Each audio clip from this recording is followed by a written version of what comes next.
Each winter, to attract a mate, males take part in the ultimate avian talent show. First, he clears his arena. Everything has to be just right.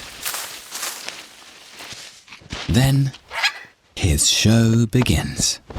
Lyrebirds are master mimics. First, a whipbird. It's a convincing start, and it's caught the attention of a female. So next, he pulls out an Australian classic, the kookaburra. The female seems interested. To sing such complex and varied songs, lyrebirds are able to produce multiple notes at the same time.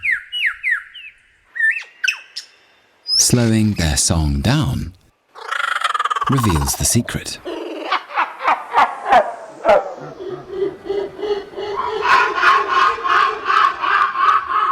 They have the avian equivalent of 2 voice boxes. One produces lower tones,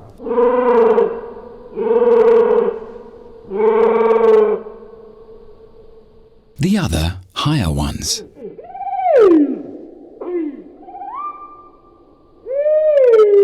Allowing them to switch notes effortlessly. The female approaches, and this is when he reveals his showstopper, the laser gun. A perfectly choreographed song and dance routine. For a female, it's irresistible.